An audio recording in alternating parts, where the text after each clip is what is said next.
Tabiriba Matimiteng Tabiriba Sumbo, Ahan Bamaktada, a Kong Chanba Toksomna, Ikai Kumnajari. Ngasiso Mukhana, Pumnamakidamak Sem Saduna Pujargliba, Flamasigi Mumming, Anek, Hariba Flamaduni. Flamasi, Bollywood ki Kwaidigi Nona release Torakba, Flam Amani. Flamasi, Indiagi Manunda, Nordisk ki Warida Yumfam Oiba, Thriller Amasung, Mystery da, Base Toba, Flam Amani. Flamasi, Chatlibasahi 2022 ki 27 May da release Tokibani. Flamasi story writer amasung director adudi Anubhav Sinhani. Aduga Flamasi T series ka co-produce tawba film amasuri. Flamasi na fangkiba rating sing IMDb da 10 gi manungda 7.8. Aduga Google user sing na 84% gi like tawba adugumlaba film amani. Flamasi da maru oina saktam langniba sing kharadang pallabada. Undercover officer aman gi saktam da Ayushmann Khurrana. Aido gi saktam da Andrea Kebichusa, Kedi Chakrabarti, Manos Pawa Amasung, Kumud Misra, Asina Chingbasing Asini. Flamasi Hodringaida Mayam the Karigumba Matang Kanganjari. Madudi, Flamasi Wari Asi, Hena Mamutana, Kangmin Nanabagidamakta, Ahen Bawai Amasung, Awat Bawai Kaya Sizinabada, Mayam no Waru Biroi. Mayambu Karamna, Wari Asi, Hena Mamutana, Kangmin Nagadagi Haiduna, Tawai Hakchang Yauna, Wari Asi, explain to Jarakpani. Masigaloina na hujik mayam the film asigi wari asi sinajari.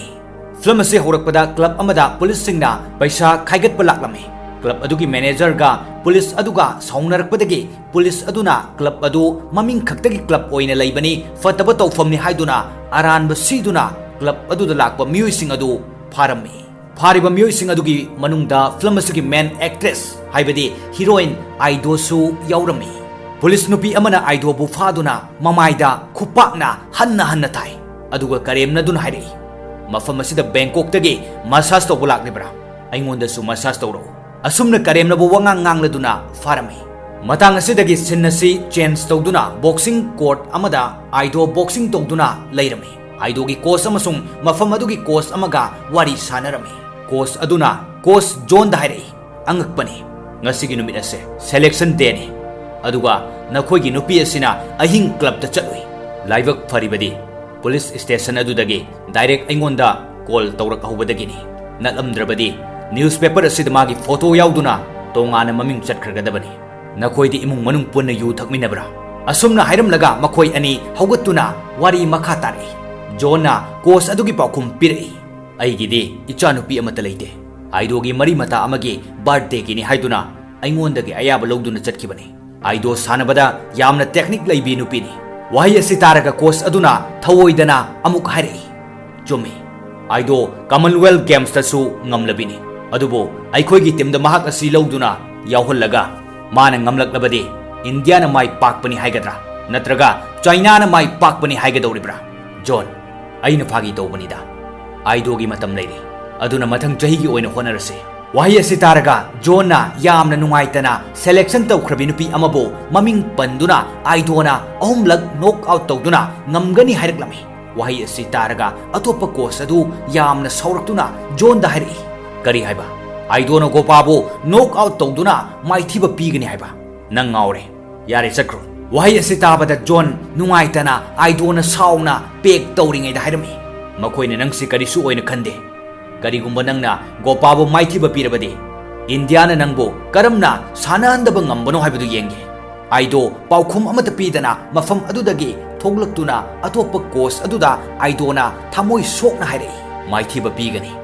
aina gopabo knock out tawduna maithiba pigani aina challenge tawri matam aduda aina Delhi da laktuna mabu maithiba pigani asumna hairamlaga mafam adudagi thoke mathangi senda film asigi hero ulai mahak asi secret mission kaya tawraklaba matungda North East da Tiger Sanga amasung India ga sanahanaba mission amagi sem sarami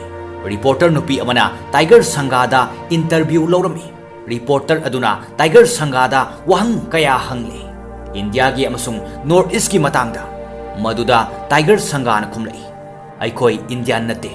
aikoi di Indian singa manade Indian singde miyoibagi sakju pomnamak managadabani hairi Makoi North East singi mi singbo Chinese hairi aduga Kashmir singi mi singbo Pakistani hairi maramasina India si democracy leite democracy lei haibasu democracy ki remote adu aikhoina paide Delhi gi mi singna pairi Indiana peace pamde asumna interview aduda kuina wari sanarba matungda aikhoina khangi madudi Tiger Sanga mathangi chayolda Delhi da minister go unaba chatpa tarmi North East da Tiger Sanga gi group khakta natana atopa group kunthra nifu amasu India dagi tongana leiba pamlami group sing adu khara amana yanarami aduga khara amana yeknarami group sing adu dagi Tiger Sanga na khwaidagi kalami Joshua haibadi film asigi hero asina ayamba group singa yanarami adubu Johnson gi group asidi mahakna yamna naglami aduga Joshua na Johnson gi mi singi manakta laktuna black karbar gi maramda wari sanarami aduga Johnson gi maramda information thirami Joshua na manungda famduna leiringaida police sing lakpagi pau mapandagi pirai Joshua na Johnson gi mi aduda nongmaina namduna asengbana koisi kanano police lakle haina hanglingai tanja aduda Johnson gi atop miyoi ani changlaktuna Joshua da amuk nongmaina namnami dupa aduna hogatuna hairi mangda nangni leiriba aduga mapandana police ne aina haikribra sing adu asengbani wahi asitaraga Johnson gi mina Joshua dagi nongmai launana ba haiba adu Joshua na yarami aduga makoina mafam adu dagi chenthoknarami police sing aduna tanarakpadagi Johnson gi group gi miyoi sing aduga police sing aduga nongmai kapnarami makoina nongmai kapnaringaida Joshua mafam adudagi gari thauduna chatki police sing amasung Johnson gi mi sing aduga leptana nongmai kapnaduna lehawi aduga Joshua na hotel amada famduna mayam aduga noktuna leirami North East ki group sing adudagi Johnson gi group adu Joshua na thina ba haiduna manungda plan tawrami hotel fambinupi aduga Joshua amasung mahaki khongbu amaga room amada wa khanaduna leirami tanja aduda Aido hotel aduda lai Aido mafam aduda toina lakpadagi Joshua ga khangnarami North East ponumak India gi mayoktan leinarami adubo Aido di India gi damakta sanaba yamna pami Aido na Joshua famliba room aduda changlakpada makoina khanaramba wa adu lepki aduga Aido na chanaba order tawbada hotel gi nupi aduna minute manga ta ngairamu haiduna thoki Joshua gi khongbu adusu mafam adudagi thoki aduga room aduda Aido amasung Joshua ngaihak wari sanarami Aido na Joshua da hairi ai ipaga mukhane ipana aikoi Indian nate India gi sanaganu hai asumna makoi ani wari sanaduna room adudagi thoglak mapanda famduna amuk Aido na order tawkhiba adu puthoraktuna charaga Aido mafam adudagi hanki hotel fambinupi aduna hotel adu lonba matam yawraktuna potchai loisilami tanja aduda Joshua gi khongbu adu Joshua gi manakta changsinduna Aido gi maramda wari sanarami maduda Joshua na Johnson gi group ase karamba group no khangdoktaba yade hairaklami mathangi sinda Aido na mapabu gari da haptuna school amada wari sanaduna thilaklami school adugi ground da Johnson gi flag ama yungba adu yenglaga nokfet tawraduna school manung aduda changduna mahangna advice pirami school asida select tawduna angang sing khara Delhi da chatkhirgani aduga Delhi gi minai oiragani masigi mahutta aikhoigi oiba ningkha tamba leibak ama semgadabani aikhoigi sing asida resource kaya amsu leiri mayamna mahaki wahi sing asi yamna munna tarba matungda chummi haina khanarami atopa sinamada Tiger Sanga Delhi da minister unaba chalami Tiger Sanga na lambi da lakpada gari manungdagi leibak ningba singi murti saduna leiribe sing adu yenglami ngaihat leiraga Tiger Sanga minister gi manakta yawraktuna minister aduga phaminaduna wari sanaba hawraklami minister aduna Tiger Sanga da hari aina class 8 kabada ahanbu oina adongi ming taki pau seda photo ga loinana Tiger Sanga ningkha tambagi kholau toklo election lepo aduga control pumnamak nangi oigani nahangna election lep ke harbadi ai committee semlage matam maduda arwar sulakani wahi asitaraga Tiger Sanga na makhoigi mi singda hana hanglakhige haina hairi maduda arbarna hairi nakhoigi karamba mi Johnson dagira khulai truck ama order tawkhraba mi aduga wari sanakhigadrana Johnson na violence tawraba matungda sarkar ga wari sanage harbadi democracy chatpanina wari sanadabadi yaroi Johnson gi support ta khun nifu amasu poster da yauri mahakpu thingba tangai fadabani Tiger Sanga wari asitaraga makhoi yamna ngaknarami minister su yamna ngakna arwardagi file edu lawduna yengi aduga Tiger Sanga da hari atai group khudingmak wari sanaduna loikrabani aduga housing amuk Johnson mahaki maramda nahaksu khanglamdri minister na amuk arwar da onsinduna hari arwar nahakna Johnson gi problem asisu amukta handle toko aduga amuk Tiger Sanga da makha tan hari Tiger Sanga nakoi gi independent numit ama leibra hairiba numit aduda aikoina rally ama sili mafam aduda Tiger Sanga lakpiyo aduga stage ta phambiyo leiriba atai group khudingmak Tiger Sanga gi tungda lepkani masigi daita aikoi gini amuktangdi aikoi apunbagi firaldo haigat minasi asumna minister aduna yamna fajaba respect ka loinana wari sanarami mathangi sinda Aido na training tawringaida mapana mangonda haiba wahising adu ningsing rei aikoi India nate India na aikoi bo India ni haiduna aikoi gi state ta control tawdun leibani amasung khudong chaba sing India na aikoi dagi lobani aikoi gi state sing asidi khudong chaba karimata phangde India na aikoi dagi promise thugai bani Aido na wahising asi ningsing laba matungda mahakna achet phirep ama loki madudi aina afawo sanaroi oiduna India ge mingchat purak laba matungda aina India da wari sagani aina India ge gold medal lawrba matam aduda mayamna aigi wa soidana tagani tanja aduda Joshua laktuna Aido ga unarami aduga training loirba matungda Aido gi mayumda thinbirami Aido gi mapana Joshua bu uraga munna yengduna lewi Joshua na Johnson group ki misinga unaba lakpa matam aduda nupa amana drug fangdradi suicide tawgani haiduna makhut lenthat charami Johnson gi mi aduna thodok adugi matang da hairi mahakasi hana Tiger Sanga gi misini asigumba kaya ama aikoina freeda lying dun leribani wahi asi taraga Joshua na makhoi gi pot adu hayeng yauraknani hairami nupa aduna amuk makha tarai Tiger Sanga na state asi yonthokle masi oithoktabani that 14 the rally ni namit aduda group khudingmak stage ta famduna photo kapkani khenaba karimata leiraroi that 12 fawbada violence yaudana rally asi lephandrabadi violence oigani mathangi senda Joshua na truckta box sanduna pot amasung khulai sing haplami hariba box sing aduda tracker sing loan hapchilami tanja aduda arbarna phone tawraktuna Tiger Sanga na aikoina haiba wa adu yare hairaklami maduda Joshua na amukhai sir problem ama leire khulai sing adu Johnson puhalakpani wahi asi taraga arbarna adu kaidawrage aikoina sinba plan adu yarba natro asumna hairi Joshua na amukhumlei sir aisu ningsingdi Johnson haibasi aina create tawkhibani Tiger Sanga gi mayukta leinana bahaiduna adubo poster adu da yawriba misak adu rombogini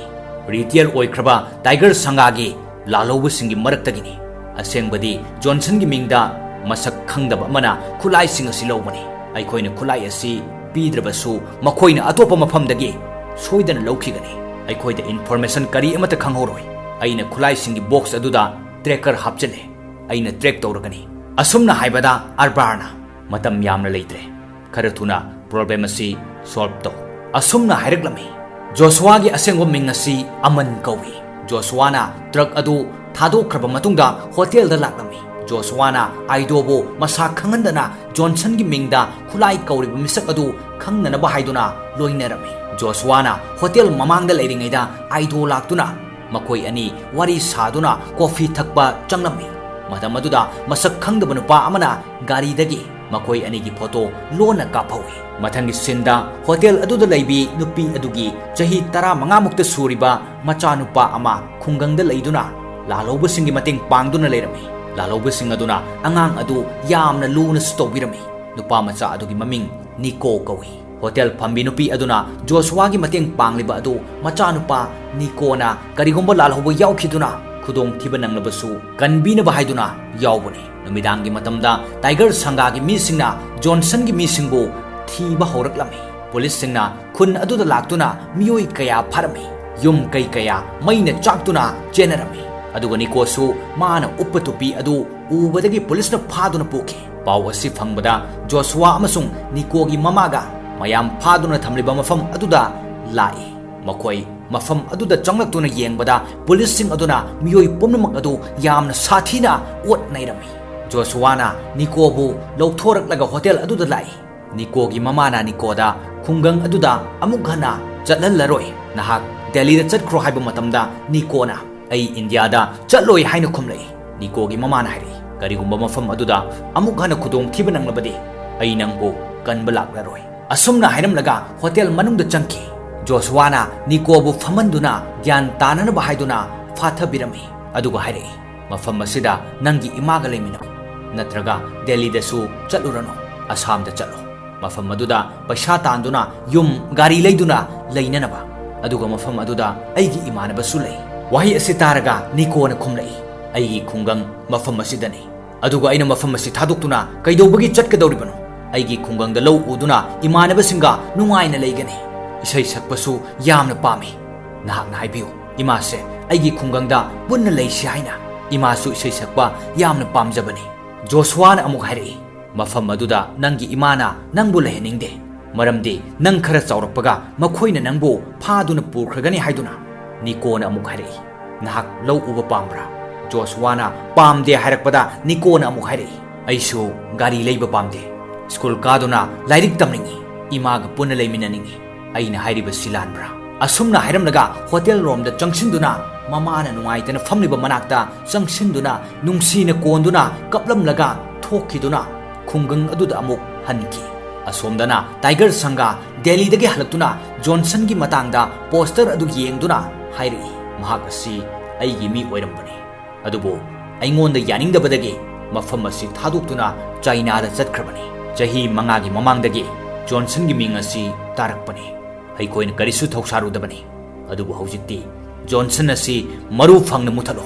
asumna hairakpadagi Johnson bu support toba mising adu faduna warning pirame amasung yum kaya ama thugairame thaudok asigi matungda Aido amasung mapaga mafam aduda laktuna nupi macha amada police singna mama mapa phakibagi maramda hanglamme adubo nupi macha aduna yamna kina tuminna paukhum amata pidana phamduna lei Aido wakhal nungaitana mapaga halai amasung mahakna training toba matam adudasu nupi macha adugi wakhal khalladuna kaplami mathangi senda Joshua amasung Aido hotel da changba matamda photo kaukhiba nupa aduna amang ata thokraba mafam aduda laktuna yenglammi aduga mahakna thaudok asigi matangda khangki madude Tiger Sanga gi miyoi singna Johnson gi khungang oibana thaudok adu thogan khibani haiba mathangi senda amuk hotel phambi nupi adu ulai mahakna hotel adu sengdoktuna yamna nungsibe isai ama nganglammi Joshua na isai adu ngaihak taraga manakta changsinduna isai adu yamna phajai hairubada nupi aduna khumlai isai asi aina nikobo mirolingai matamda nikogi mapana saktuna tahalambani khungangi lomi singna saknaba isai ni nakoina nakoigi government da hayo natrabadi Johnson nikobo su puduna chatkragani wahi asi taraga Joshua na nikobo Johnson na karisu tobu ngamloi asumna haiduna thembirami mathangi numita Tiger Sanga gi miyoi singna Johnson gi khungang aduda laktuna miyamda warning tormi tanja aduda nikona nung amana warning torba nupa aduda thomi madudagi makhoi mesel nungmai kapnaduna nikobu phana ba tanaraklami matam aduda Johnson gi miyoi singsu mafam aduda leirami kuina nungmai kapnaraba matungda Tiger Sanga gi mi amana nikobu phaduna phurami aduga nungmaina kapke tawbada Johnson gi mi amana nikobu kanduna chelaklami aduga chingthakta chenkhatki atopa sin amada rally chatfam ground aduda rally gi matangda khanaringaida bom ama pokhairei madugi matangda news singda su yauraklami thaudok asigi matangda su minister na rally soidana tawgani haiki thaudok asidagi arbar su north east da laklami arbar na plane dagi makhada yengtharakpada phajabadu uraga pukningda haraujarami arbar na aman unaba mafam amada laklami matang asida aman hariba asi Joshua bune arbar amasung aman unaduna wari sanarami rally ground aduda bom pokhai haliba adu kanano haina amanna hanglakpada arbarna aisu khangde nang haira o haina khumlai amanna bom pokhai riba adu Johnson pokhai hanbadi mande hairami arbarna amu hairi bom pokhai kriba si yamna phakre Tiger Sangana bom asi Johnson pokhai hanbani haina khali ado haujiki oina aikhoi tuminna leiduna aikhoi Johnson asi control tawba ngammi haiba Tiger Sangada khanghanba mathau tai ado Johnson gi mingda lotuna leiriba misak asi kanano amanna khumlai wangnau aman gi paukhum asi taraga arbarna hairi boxing sanabi nupi masa adugi mapadu natra amanna sarna ibo thajadaba mali haina hairakpada arbarna thajaba yaba wafam nate aina nangi aningba apamba pomna makhangba ngami asumna aman amasung arbar maru laina wari sanaramlaga arbar mafam adudagi laklami amanna arbar gi wahi sing adu taraga yaninglamde Maramdi Tiger Sangana Maki Wada Mayam Pummak Chalali Aduga Johnson di Mayamgi Pumningi Apamba Duda Chatli Haiduna Matangi Sinda Joshua Amasung Aidogi photo kapkibanapa adu Arbar Naiduna Lerami Aduga Arbar Lak Matunda Makoi Ani Famin Aduna Wari Sanarami Arbarna Nupa Aduda Amangi Maramda Hanglami Arbarna Amangi Phone Wari Saba Pumnamak record Tauduna Tagadabani Haina order Pirami Aduga Johnson Group Adu Arbarna control Tauragani Hirami Asomdana Amanna Wakalama Lakpatagi Mahaki Phone gi Sim Adu Loktoklami Aduga Matang Asida Film Asigi Interval Oiki Interval gi Matungda Tiger Sanga Tholktuna grouping photo kaplami Nakan Amadana Aidona City Ama Mapada Utuna Matangi Chayolda Aigi fight lay Haibo Matamda Mapana Taha Mayumdagi Tokna Napatawami Mapana Aido the Hari Aigi Lantenda Masidagi Aiga Punna Krasira Asumna Hanglakpada Aidona Madu Aigi fight Nate Harami Aidogi Mapana Muhari Nangna Aigi Matin Pangbungamde Aina so Nangi Mating Pangbungamde Asumna Lady Basi Lushinda Bayade Asumna Hiram Laga Gari Tamna Chalame Aidora Mahaksu Sanaba Chatkani Haibada Mapana Paukum Amata Piramdana Gari the Tongduna Chatki Ngayhak Leraga Aidogi Yumda Policing Latuna Aidogi Mapa Adu Tiba Latuna Aidoda Mapa Kadai Chatkibano Hangbada Aidona Kangde Haidun Lerami Matangi Senda TV News ta Arbarna Mafam Adugi Misinga Sanaduna Yamna Harauna Leminermi TV News Adu Minister Amasung Tiger Sanga Su Yanglami Tanja Aduda Arbarda Phone Taurtuna Aidogi Yumda Koishinduna Lady Haina Pau Piraklami Maduda Arbarna Aido Sanaba Chalanko India gi Sanabadu Sana Lo Haiki Atopa Sin Amada Aman Aidogi Yumda Lagami Aman gi Kongloi Aduda Aman na Hairi Arbar Sarna Ibo Lana Lokre Aibo Aidoga Nungsine Haina Kankre Wahi Asitaraga Nupa Aduna Nahakpo Aido Nungsi Dabrane Haina Hanglai Aman na Amuk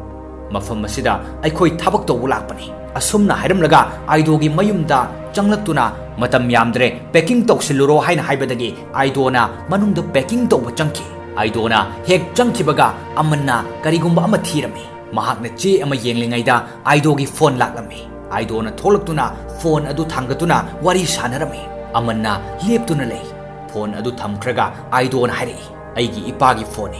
Aigi Ipana Karigumba I Delhi the Chatuna fight Torbadi Aigi Ipaga Aigagi Marakta fight Achobu Oigani Hari Asumna Pau Tami Amanna Matam Yamdre Chatana Beredi Tauro Haina Janghalami Aduga Lady Chasing Adu photo kaplami Joshua Yang Thorakpada Aido Leptuna Lerami Aidona Joshua Nahak Kanano Haina Hanglami Aduga Aido Yamna Soninglami Joshua Noma Asing Basing Adu Soidana Kangalakani Ai Joshua Nati Haina Harakpada Aidona Nangna Ingon the Walotpa Nangna Ibo Taseng Nungsibra Haina Aina Kalubani Adubu Yare Mafam Masidagi Sakro Ai fight to Sakrade Asumna Hirami